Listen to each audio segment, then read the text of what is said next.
name is Amelia Clark, and you are watching The Buzz at Comic-Con 2012. The King of the North, Richard Madden. Michelle Fairley. Theon Greyjoy, Alfie Allen. The lovely Rose Leslie. Fire and Ice.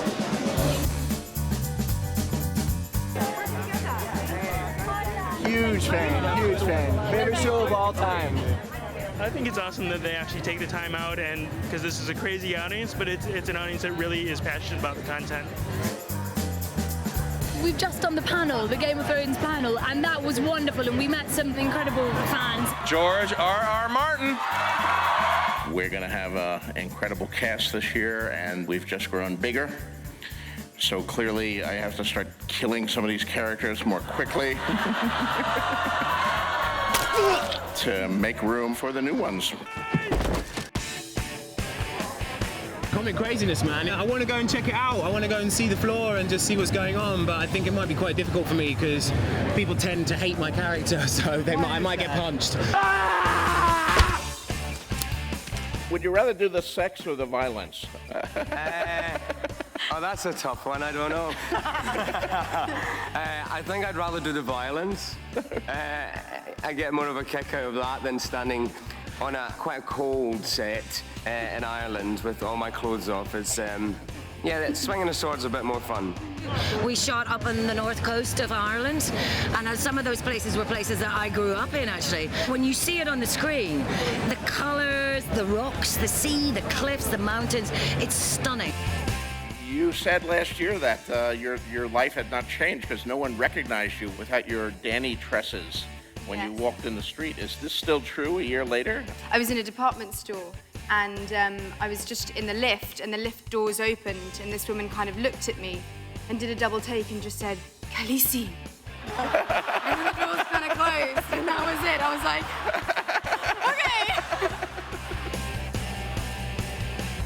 We've had a couple of seasons to really get to know these people and set up the relationships, and now we can delve right into what makes them tick. We cannot stay here. They have my dragons. Mother does not flee without her children. It's a fantasy setting, and it's done well for a fantasy setting, you know? Like, it's like what The Hobbit did, Lord of the Rings did for the fantasy genre. It's doing it again with Game of Thrones. When you do a book, you're your own studio, your own network, your own director, your own actors, and you can make everything as big as your imagination. So that's what I did. So it's sort of an irony that of all my works, this is the one that becomes the hit TV series. It deals with issues that everyone is handling with today. With family, envy, and jealousy, and love, and war and death. I think everyone deals with all of those issues in each of their plot lines, in each of their characters.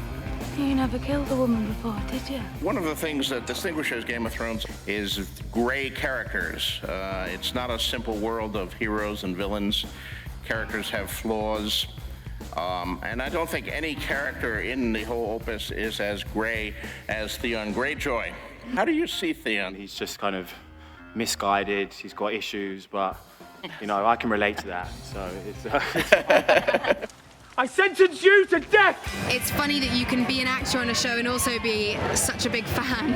It's only going to get more and more exciting. Season 3 is going to blow people's minds. There are lots and lots and lots of new characters. Including Diana Rigg. That was very exciting for me. As a kid who grew up watching the Avengers and, you know, being madly in love and in lust with Mrs. Peel, to have her in my show, what a kick that is. That's The Buzz from Comic-Con 2012.